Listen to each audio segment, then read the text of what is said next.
네, 안녕하세요. 운영진 유지원이라고 합니다. 페이스북 이름은 여자 유지원이고요. 이렇게 하셔야 많이 알아두시더라고요. 늦은 시간인데 늦게까지 함께 해주셔서 정말 감사합니다. 일단 저희 로봇팔 각 잡아볼까요? 시작해 볼 텐데요. 네, 저희 팀부터 먼저 소개하기 전에 제가 왜 이런 로봇팔 프로젝트를 했는지부터 설명드리겠습니다. 제가 어느 날 저희 커뮤니티에 글을 하나 올렸어요.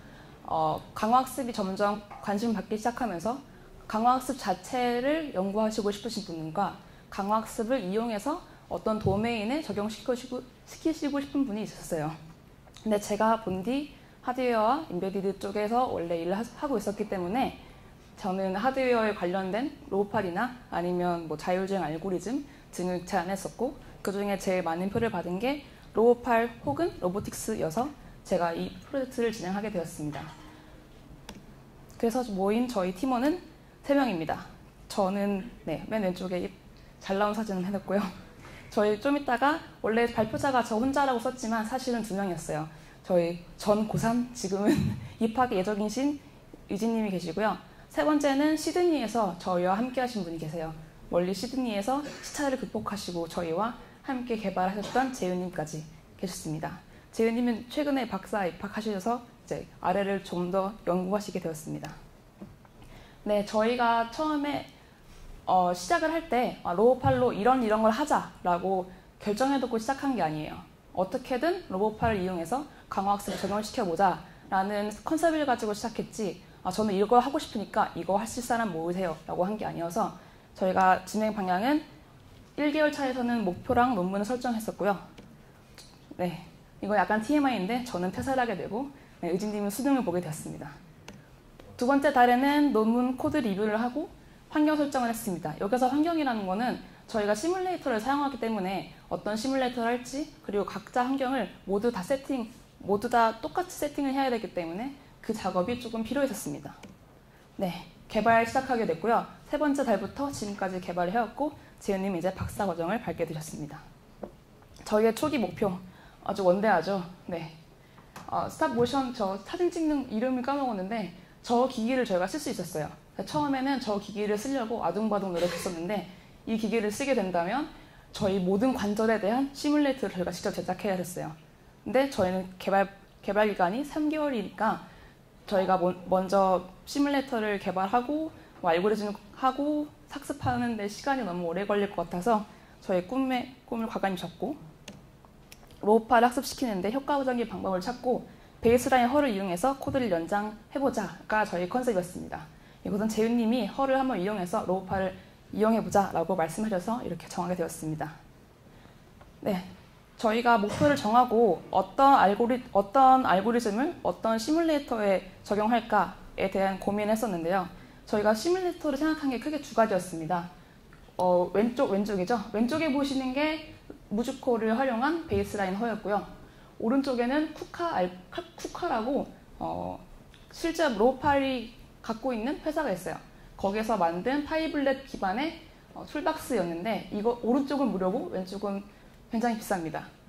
하지만 저희는 학생 라이센스가 있었기 때문에 저도 학생이었고 그래서 학생 라이센스로 1년 계약을 해서 진행하게 되었습니다. 그 중에서도 여기 로봇팔을 하단에 보이시는 게 그냥 로봇팔 그리퍼라고 하죠. 맨 끝에 자리가 어디 닿거나 아니면 슬라이딩 하거나 그런 행위를 하는 시뮬레이터고요. 위쪽은 손가락 관절을 이용해서 어떤 큐브 같은 걸 굴려서 원하는 알파벳을 도달하거나 하는 시뮬레이터였는데 저희는 그 중에서 패치 리치, 패치 슬라이드와 같이 약간 쉬운 태스크부터 먼저 시작하기로 했습니다. 그래서 이걸 사용하는 데 있어서 오픈AI의 베이스란을 사용하게 되었습니다. 그래서 저희가 3가지를 먼저 논문을 리뷰했어요. 그래서 처음에는 저는 딥미밍을 너무 하고 싶어서 딥미밍을 계속 주장했어요. 딥미밍을 논문을 파고 저희 아까 저희 말씀드렸던 그 장비를 사용해보자라고 막 무려붙였는데 현실은 가혹했습니다. 그래서 딥미밍을 과감히 쳤고 저희 데이터 이피션시 HR에 그리고 헐을 가지고 한번 재밌게 연구해봤습니다. 자, 그럼 허가 뭘까요? 여기서 다들 아시는 분들도 계실 것 같아요. 워낙 유명한 알고리즘이고, 네, 그래서 어떤 분들에게 살짝 지루할 수 있지만 한번 진행해 보겠습니다. 에이전트는 오프폴리시 아래 알고리즘, 특히 DDPG 같은 알고리즘을 사용해서 로우8에서는 제가 먼저 말씀을 드려야 되는데, 로우8이 만약에 저 콕을 잡게 되는 태스크를 한다고 칩시다. 그러면 저 콕을 잡기 위해서는 많은 트라이얼이 있을 거예요. 왜냐하면 로봇은 아무것도 모르니까 처음에는 트라이얼 에러를 가지고 막 휘적휘적거리다가 우연히 저 콕에 닿게 됩니다. 우연히 콕에 닿아서 끌어올려야 돼요. 근데 끌어올린 방법을 몰라요. 그래서 힘을 줬다가 뺐다가 힘을 주고 이렇게 많은 시행착오를 겪어야지 리워드를 한 개 얻게 됩니다. 이것을 스파스 리워드라고 하는데요. 그래서 학습시키는 데서 엄청 많은 에피소드가 필요하고 사실 학습이 정말 안 됩니다.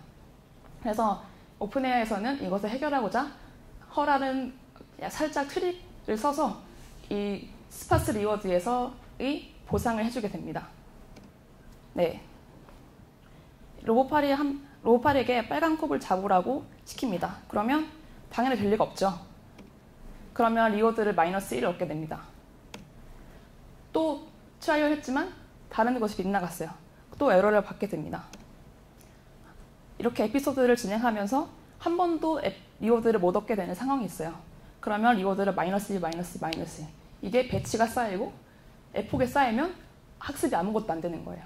그래서 리워드를 한 번도 못 받았어 하고 슬픈 로봇8이 사실은 저희가 꼴을 가운데 놨지만 조금만 슬라이드 해주면 이것은 꼴에 해당하는 리워드를 받게 됩니다. 그래서 이 방법을 써서 스파스 리워드에서 리워드를 받게 되는 트릭을 사용하게 된 거죠. 이것을 하인사이트 익스피리언스 리플레이라고 합니다.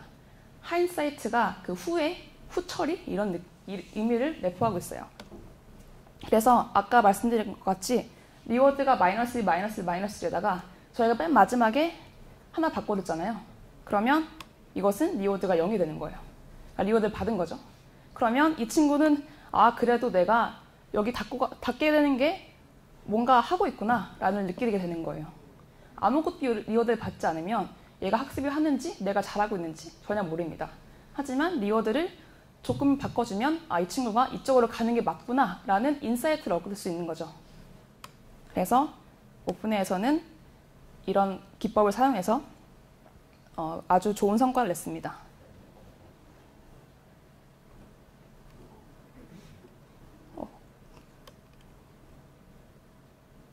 네, 어떻게 구현하냐면요. 만약에 스테이트가 3개인 친구를 생각해 봅시다. 만약에 S 스테이트 0부터 스테이트 T까지, 그러니까 터미널이죠. 터미널까지 계속 트라이얼을 해요.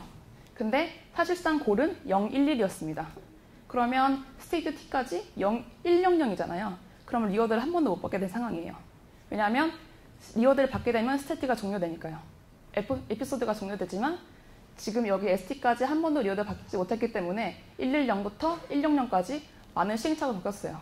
근데 그렇게 된다면 에피소드 리워드는 계속 -1만 받겠죠? 그런데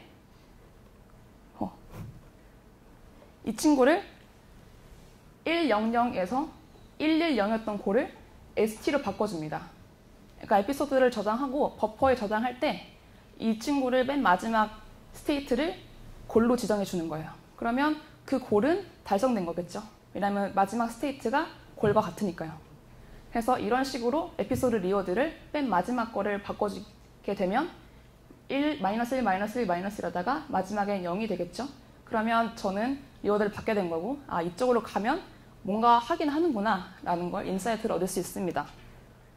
그래서 허에서는 이런 목표를 가지고 언제 이것을 해줄까, 그러니까 언제 이렇게 G를 ST로 바꿔줄까 하는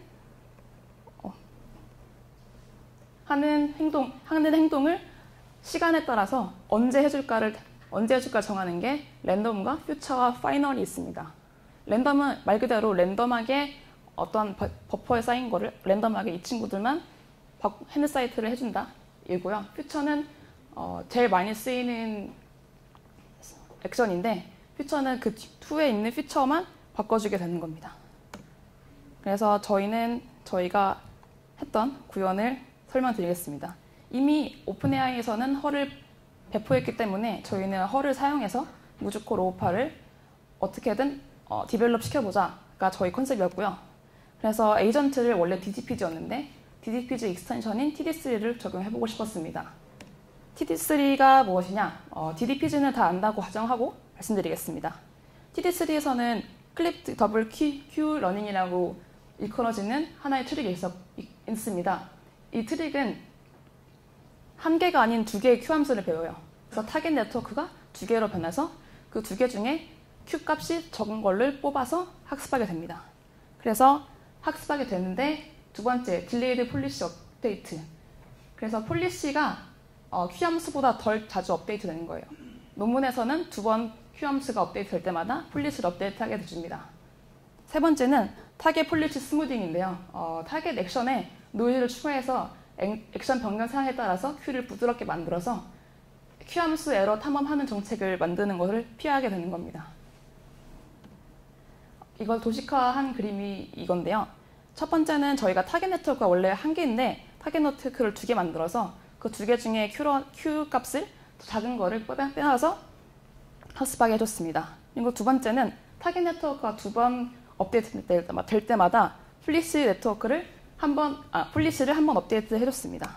그래서 결과는 이게 한 번만 보기 때문에 사실 이렇게 비교하면 안 되는데 DDPG 하는 만큼 TD3도 잘 나왔고 오히려 TD3가 조금 더 잘 하는 것 같은 느낌을 받았습니다. 그래서 원래는 도박을 하려고 라이브 시연을 진행하려고 했는데 일단 돌려놓고 돌아오겠습니다.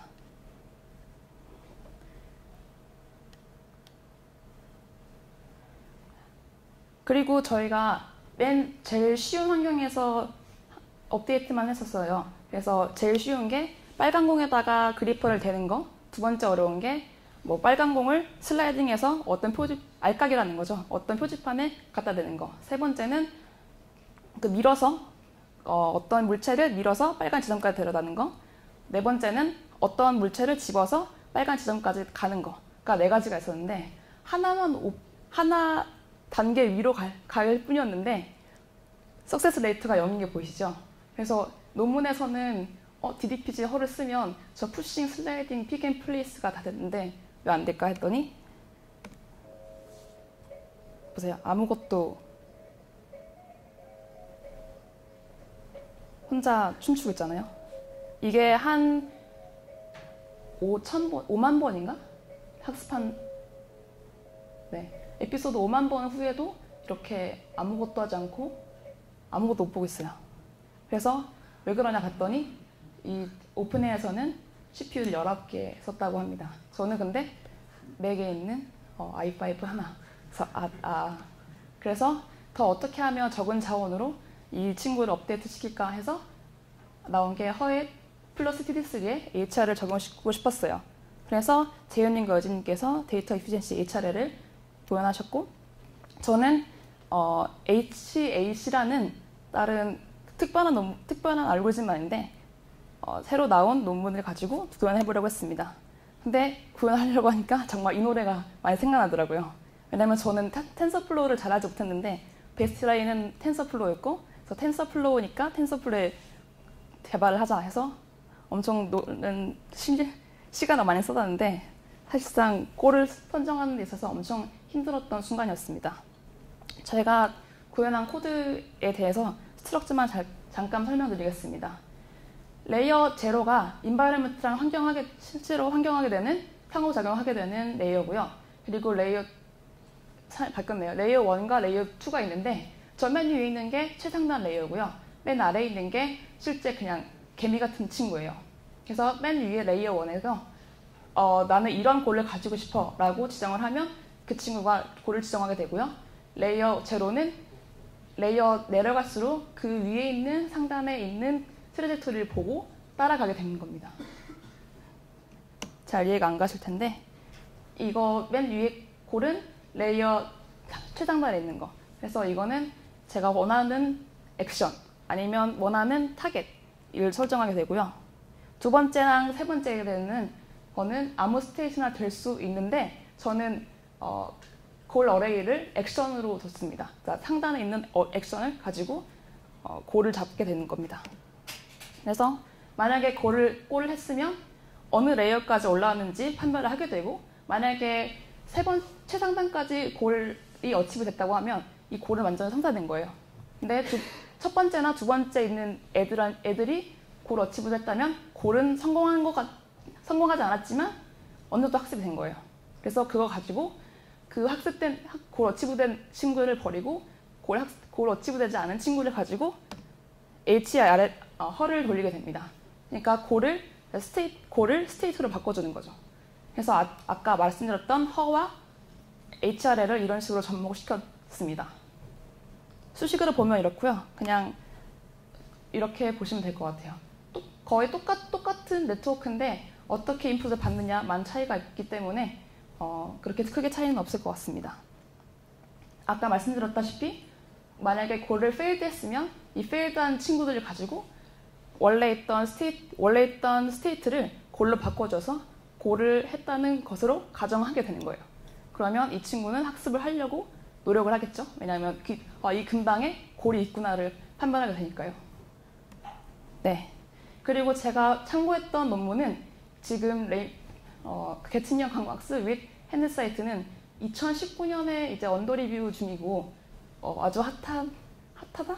아주 활발하게 아직 진행 중인 논문들도 있었습니다. 그래서 많은 코드들이 나와 있진 않지만 어떤 코드들을 보면서 참고를 했고 앞으로 HRL은 발전할 가능성이 있지 않나 생각이 들었습니다.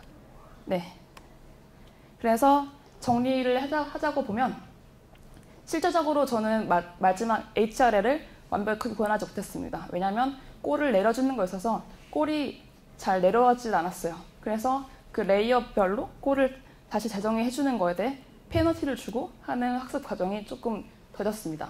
그래서 그건 아직 개발 중에 있고 저는 무주코와 무주코가 설치하기도 어렵고 사용하기도 굉장히 어렵습니다. 그래서 설치 가이드나 사용 가이드 그리고 저희가 논문을 리뷰했던 HER이나 HRL, 데이터 에피션시 HRL을 정리하고 있고요.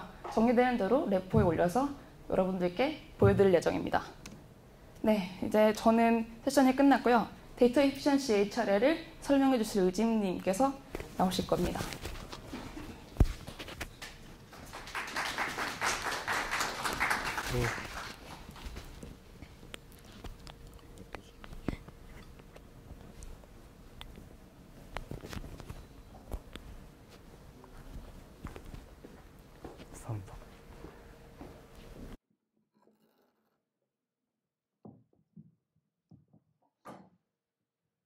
예.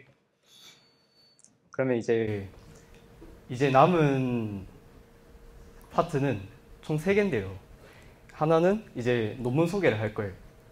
그 지원님이 방금 알려주신 대로 2가지 논문을 구현을 하려고 했었는데 하나는 이제 데이터 에피션트 HRL이고 하나는 지원님께서 말씀하신 헐 논문이거든요.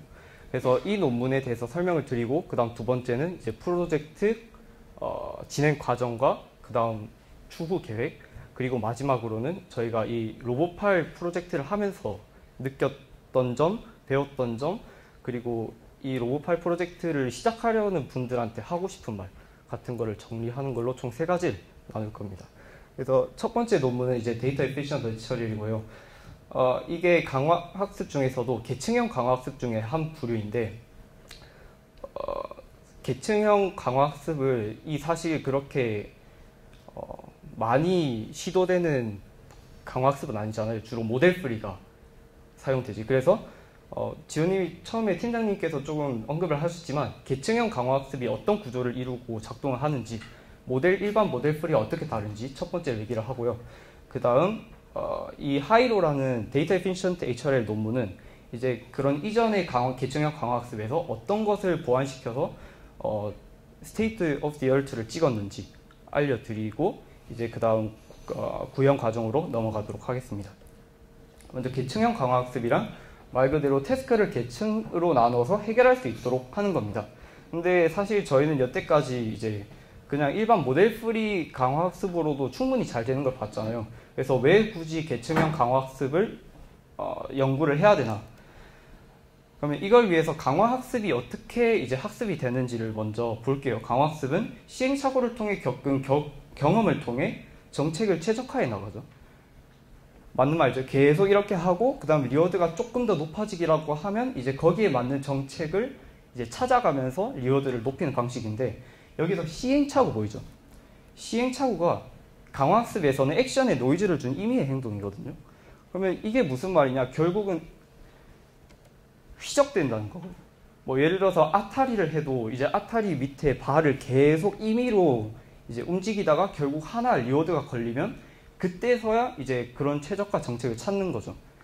그래서 강화학습이 휘적휘적되면서 최적의 정책을 찾아나가는 건데, 사실 우리 익스플로레이션 문제에서도 노이즈를 주는 거 외에는 딱히 많이 쓰이고 있는 게 없죠. 거의 다 가우시안이나 기껏 해봤자 DDPG의 오유 노이즈 같은 걸 섞어서 주니까. 맞는데 근데 사실 작동이 잘 되잖아요. 그러면 이제 어떤 문제, 어떤 태스크에서 문제가 걸릴까요? 커피 머신, 여기 식당감에 있는 커피 머신에서 커피를 뽑아주는 로봇을, 인공지능을 만들어 보라고 했을 때 우리는 매우 쉬운데 실제로 이 커피를 뽑아서 주기 위해서는 5가지의 태스크가 있죠. 동전을 넣고 믹스커피 컵 버튼을 누르고 다 내릴 때까지 기다리고 꺼내서 저희한테 줘야 돼요. 자, 그럼 일반 모델 프리 같은 경우를 이용해서 이 커피를 저희한테 주는 인공지능을 만든다고 생각을 해봐요. 자, 일단 일반 모델 프리 강화학습 같은 경우에는 MDP 모델에서 저희가 뭔가 손을 댈 수 있는 부분이 리워드밖에 없죠. 옵서베이션, 뭐 액션 다 정해져 있고, 액션은 모델에서 나오는 거고, 뭐 던도 환경에서 하는 거니까 저희가 해줄 거는 리워드 엔지니어링밖에 없어요. 그러면 맨 마지막에 커피를 건네준다 해서만 리워드를 준다고 하면 어떻게 될까? 이거는 사실 학습이 안 되겠죠. 왜냐하면 커피를 건네줌으로써 받는 리워드를 얻기 전에 동전을 넣는다, 이 4가지의 태스크를 다 완수를 해야 되는데 못하니까요. 그래서 결국은 리워드조차 받지 않는, 받을 수 없는, 그래서 학습이 불가능한 상태가 되는데요. 그렇다고 이 5개 다 이제 리워드를 주면 어떨까? 그러면 하나하나씩 해결해 갈 수 있지 않을까? 사실 1번 동전을 넣는 것만 이제 잘하게 될 확률이 매우 높습니다. 왜냐면 오픈AI 같은 경우는 이제 병렬 컴퓨팅도 되게 잘 해놨고 CPU 성능도 좋고 해가지고 이제 익스플로레이션이랑 익스플로이테이션이랑 이제 그 활용을 되게 잘하는데, 일반 저희 컴퓨터 성능으로는 그렇게 안 되죠. 예를 들어서 동전을 넣는다 해서 리워드를 얻고 그걸 학습을 했어요. 그러면 2번 믹스커피 버튼을 누른다 해서 이제 리워드를 얻으러 가야 되는데, 그 전에 이제 뭐 에이전트의 단계는 익스플로레이션에서 벌써 익스플로이테이션 단계로 넘어가고 있는 수준일 가능성이 매우 높거든요. 그러면 결국 동전만 이제 학습이 되는 거예요. 그러면 만약에 게다가 이제 2번에서 아예 리워드를 찾지도 못한다. 그러면 이제 이렇게 되는 거죠. 동전만 사람보다 엄청 잘 넣는 인공지능이 그냥 만들어지는 거예요. 저희는 이런 걸 원하지 않죠. 커피를 저희한테 전달을 해줘야 되는데. 근데 사실 알고 보면 모든 어려운 태스크는 여러 쉬운 동작으로 구성이 돼 있죠. 저희가 뭐 일종 수동차를 출발시킬 때도 뭐 밟고 기어 땡기고 브레이크 풀고 하는 건 다 간단한 동작들이잖아요. 그것들이 합쳐져서 복잡해질 뿐이지. 그래서 이것이 이제 계층형 강화학습을 연구자들이 연구하게 된 계기가 되겠습니다. 이거는 계층형 학습이 어떻게 작동되는지 이제 시각 자료를 준비해 왔는데요. 하이로입니다. 제가 나중에 리뷰를 할. 그래서 저 파란색 점이 이제 골이에요, 골. 그래서 실제 목표는 여기 밑에 있는 엔트 에이전트가 이까지 가는 거예요. 이까지 가는 게 목표인데 빨간색 장애물에 갇혀 있죠. 그래서 에이전트는 이 빨간색 큐브를 오른쪽으로 밀어 넣은 다음에 이쪽으로 향해야 되죠. 그러면 이때 이 계층 강화학습은 어떻게 하냐? 저 파란색이 골이거든요. 그래서 일단 저까지만 가라. 저까지만 가면 내가 새로운 골을 생각해 보겠다. 그래서 실제로 움직이고 있는 도중에 골이 계속 바뀌죠. 에이전트는 단지 저 골을 따라가다 보면 이제 저 박스를 밀어놓고 자기 원래 목적지에 도착하는 초기 태스크를 골을 이루게 되는 것이죠.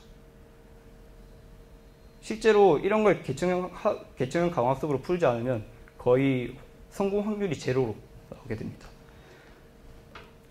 자, 그러면 개체형 강화학습 이제 구조를 한번 볼게요.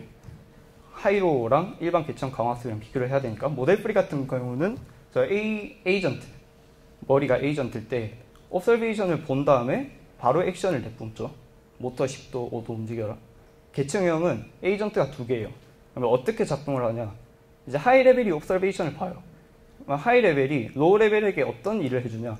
왼쪽으로 움직이라고 명령을 해주게 돼요. 명령을 해주면 이제 로우 레벨이 직접 인바이먼트에 액션을 전달을 해주게 되는 건데, 이때 리워드는 어떻게 받냐?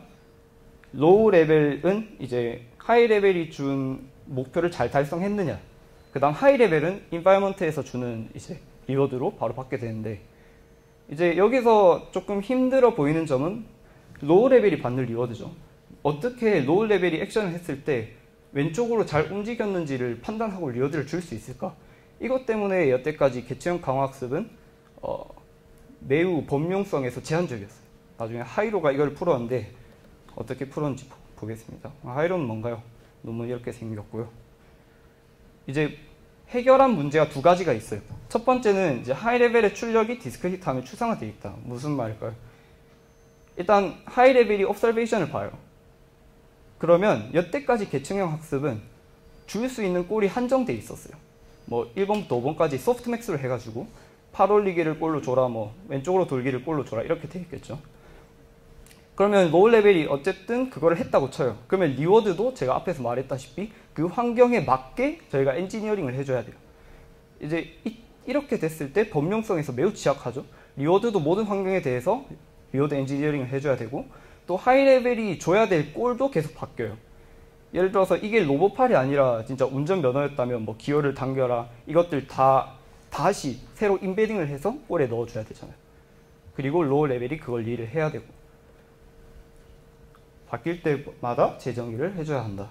근데 하이로 같은 경우는 고리 옵서베이션이랑 같은 차원을 가져요. 무슨 말이냐면 그렇게 언어로 명령을 하는 게 아니라 이제 로우 레벨이 이렇게 만들어줬으면 고맙겠다 하면서 옵서베이션이랑 같은 차원의 벡터를 넘겨줘요.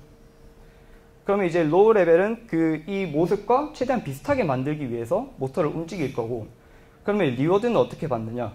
그럼 로우 레벨이 이제 몇 스텝의 시도를 통해서 만들어진 모양이 있을 거잖아요. 이제 맨 처음에는 저쪽에 말풍선 안에 있는 모양이랑 다르겠지만 리워드를 주기가 매우 쉬워요. 리워드를 어떻게 주면 되냐면 로우 레벨이 만든 최종 옵서베이션이랑 하이 레벨이 그 꼴로 내준 옵서베이션 벡터랑의 차이를 주면 돼요. 그러니까 저희가 리워드 엔지니어링을 따로 해줄 필요가 없다는 거죠.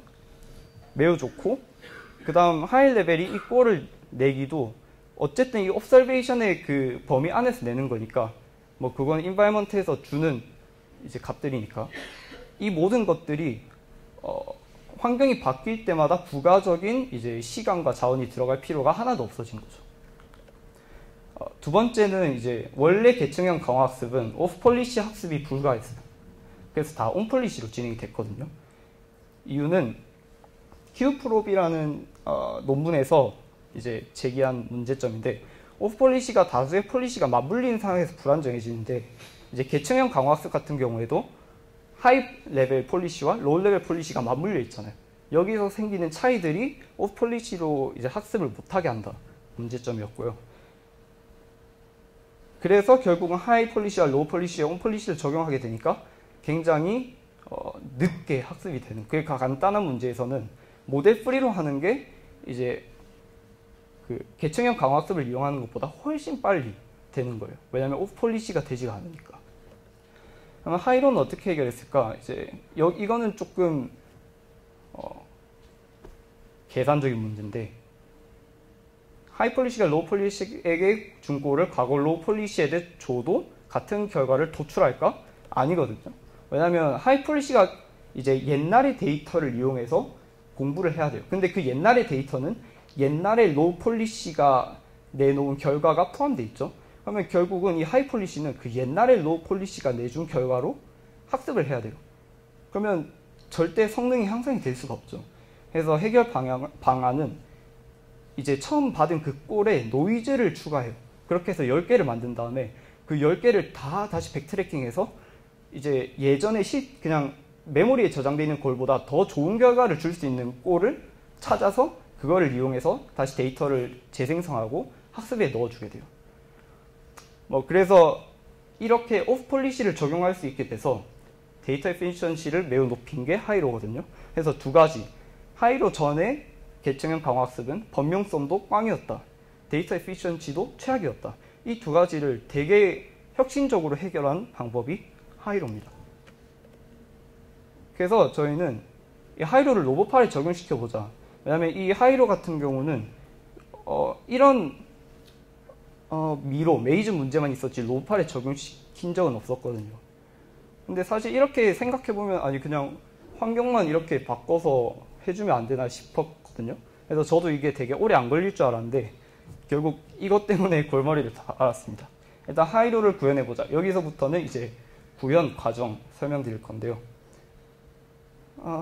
이제 첫 번째는 이제 하이로를 어떻게 구현할 거냐. 공식 HL 코드를 고쳐서 하이로를 구현하자. 텐서플로우고요. 공식 TD3 코드를 고쳐서 하이로를 구현하자. 이건 파이토치를 했고요. 텐서플로우로 구현한 거는 만약에 저희 깃허브에 들어오셨던 분들은 다 보셨을 거라고 생각하는 그 코드고, 이제 파이토치는 어제 최종적으로 올렸습니다. 근데 저희가 이렇게 처음에 진행을 하고 있다가 이게 처음 목표고 이제 이 두 가지 접근을 통해서 데이터 에피션트 HRL을 구현해보자 하고 있었는데 그 중에 하이로 코드가 공개됐어요. 아, 이제 우리도 볼 수 있다. 이런 아름다운 합숙 장면을 우리 컴퓨터에서 돌리는 걸 볼 수 있다 싶었는데 왜 공식 코드를 못 썼는데 일단 첫 번째 모듈 간 충돌이 생겼어요. 그러니까 어쨌든 근데 사실 이거는 이슈 업로드로 모두 업데이트 요구를 했고 결국은 해결이 됐습니다. 그리고 여긴 없는데 저렇게 예쁘게 인바이먼트가 렌더링이 되지도 않았어요. 두 번째는 난해한 코드인데 사실 이건 시간 소모가 컸지만 해석이 가능했고, 근데 제일 문제점은 짐 환경 고려를 하나도 안 했어요. 이 인바이먼트, 메이지 인바이먼트 자체를 구글에서 자기들이 직접 무조코로 만들어가지고 넣어놨거든요. 그래서 문제점, 뒤에서 짐 적용을 위해서 코드를 다 엎어야 되는데 예를 들어서 짐에서는 현재 옵서베이션을 갖고 오는 기능이 없거든요. 그거를 구현하기 위해서는 진짜 코드를 그냥 완전히 다 엎어버려야 돼요. 그래서 이럴 바에는 그냥 직접 구현하자. 코드를 엎을 수는 없다. 그래서 저희가 이제 텐서플로우는 올라가 있고 파이토치 버전은 이제 올렸거든요. 그리고 여러분들이 편하게 읽으실 수 있게 이제 그 메소드랑 메소드 안에 이제 기능들마다 한글로 주석도 달아놨으니 한번 읽어보셔도 좋을 것 같습니다. 그리고 논문에서 제시한 이제 기존 HRL과 다른 하이로만의 특징들도 이 코드에 다 업로드를 했었고요.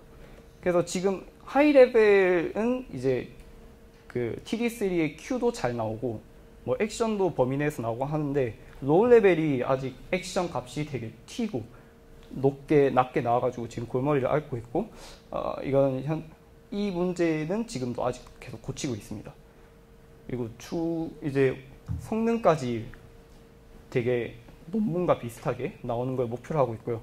이제 마지막으로 제가 저희 팀이 로봇을 다루면서 조금 느꼈던 점들. 일단 확실히 강화학습은 활용보다는 개발 단계다. 그래서 사실 처음에 저는 이제 로봇파를 시작하면서 이제 이렇게 하면서 논문을 찾아보면 진짜 놀랄만한 결과들이 많겠지. 막 로봇팔이 뭐 이것도 다 조정하고. 근데 실제로 이제 그런 건 없었고요. 뭐 저희 같은 개발자들이야 와 이렇게 뭐 계층 강화학습을 풀어낸다고 하면서 놀랄 수 있지만 실제 저기 바깥 사람들이 보기에는 뭐 그냥 미끄러운 땅바닥 걸어다니는 로봇이나 카페까지 걸을 수 있는 로봇이나 별 차이점이 없잖아요. 그런 면에서 이제 다양한 뭐 저희 실력이 된다면 다양한 환경에 적용을 하는 것보다는 이제 좀 더 새로운 알고리즘이 더 많이 나와야 되는 시점이다라는 걸 느꼈고, 그리고 그런 것도 저희 어레 코리아에서는 사실 되게 다양한 강화학습 주제를 다루지만 실제로 바깥에 새로 입문하신 분들이나 그리고 다양한 것에 적용을 하시는 분들이나 사실 모델 프리 알고리즘 뭐 PPO라든지 DDPG에 조금 더 편향이 되어 있는 점이 조금 아쉬웠어요. 그 때문에 저희가 계층형 강화학습이라든지 그리고 리얼월드 적용에 대한 논문을 많이 못 찾았던 것도 사실이고요. 두 번째로 로봇팔은 컨트롤 태스크랑 리얼월드로 나눠져 있다는 거를 조금 파악했어야 되는데 사실 당연한 거잖아요. 컨트롤을 할 수 있다고 리얼월드에 적용되는 것도 아니니까. 근데 이 당연한 거를 사실 저희가 빨리 파악을 못했었던 것 같아요. 게다가 저희 팀원들, 팀장님도 그렇고 재윤님도 그렇고 방금 참가하셨던 다 제어 쪽에서 되게 해박한 지식을 갖고 계신 분들이었거든요. 그래서 그렇게 초기에 리얼월드까지 같이 고려를 하다 보니까 이 컨트롤 태스크에서도 사실 저희가 이미 검증된 알고리즘을 쓰는 게 아니라 계층형 강화학습을 새로 시도해 보려고 했잖아요. 그래서 그러한 시도 두 개가 겹쳐서 좀 더 지연이 되지 않았나, 그 점이 조금 아쉬웠습니다. 그래서 컨트롤 태스크를 하려면 이제 새로운 알고리즘을 로봇팔에 적용시켜 보는 게 재밌겠다. 리얼월드를 하려면 안정적인 알고리즘, DDPG라든지 뭐 이미 로봇팔에 적용된 버전들 하되 이제 최신 리얼월드 관련 전문적으로 다룬 논문을 통해서 리얼월드에 실제로 적용을 해보는 것이 좋겠다. 이렇게 프로젝트를 좀 분리해서 시작을 해보는 게 좋을 것 같습니다. 그리고 논문들은 지금 좀 많이 없지만 오픈AI 스피닝업에 되게 잘 소개되어 있고요. 마지막으로 제어에 있어서 UMDP 환경의 중요성입니다. 사실 이게 MDP의 변형 버전인데요. 뭐가 다르냐면 MDP에서 꼴이 추가됐어요. 환경에서 뭘 해라라고 꼴을 더 던져주는 거예요. 근데 사실 없죠. 그런 모델, 그런 환경이 잘 없잖아요. 그냥 빈 공간에 휴머노이드 한 명 던져주고 애가 그냥 막 아무 짓이나 하면서 걸을 때 조금 리워드를 주는 그런 거면 사실 저희도 되게 거기서 어떻게 해야 리워드를 얻을지 어렵잖아요. UMDP 모델 같은 경우는 환경에서 꼴을 직접 줍니다. 그래서 처음에는 그리고 그 지원님이 발표하신 HL 같은 헐 논문도 이런 UMDP 환경에서만 돌아가게 돼 있고요. 그래서 저는 헐 논문을 처음 봤을 때 되게 이게 제약적이다. 다양한 환경에 못 쓰겠구나 싶었는데 사실 제어란 말 자체가 저희가 원하는 행동을 그 에이전트가 하게 만드는 것이잖아요. 그럴 때는 환경에서 주는 꼴의 중요성이 되게 크거든요. 그래서 앞으로 로봇 제어에 있을 때는 UMDP 환경에 대해서 조금 더 고려를 많이 해봐야 될 것 같다라는 생각을 했고요. 그리고 여긴 안 적혔는데 마지막으로 저는 텐서플로우가 너무 어려워서 2.0이 나올 때까지 기다리고 있었거든요. 파이토치 비슷하다 해서 파이토치 계속하고. 근데 어차피 이런 다양한 이제 통구한 예제들은 2.0으로 바뀌지 않겠구나. 그래서 2.0으로 바뀌어도 어차피 1.0을 계속 공부해야 될 것 같아서 텐서플로우 1.0을 혹시 미루신 분들이라면 그걸 공부 미리 해놓는 게 어떻겠다는 생각도 들었습니다. 그래서 이렇게 저희가 느낀 점 발표하고 발표를 마무리하겠습니다. 감사합니다. 아까 돌려놨던 게 코딩이 돌아가네요. 라이브 시연을 하려고 학습하는 게 지금 됩니다. 지금 빨간 공에 다 돌아가는 거예요. 그래서 이 그리퍼, 이 친구가 빨간 친구한테 가는 것을 학습한 겁니다. 짧은 시간에 학습한 것 치고는 굉장히 잘 되죠. 이게 DDP 플러스 허도 잘 됐지만 저희 TD3 플러스 허도 굉장히 잘 되는 것을 확인할 수 있습니다. 제가 보여드리고 싶었던 거는 짧은 시간에 학습을 했지만 이렇게 살짝 쉬운 행동에서는 끝까지 빨간 공을 찾아서 가죠. 잘 된다는 점을 보여주고 싶었습니다. 끝났는데.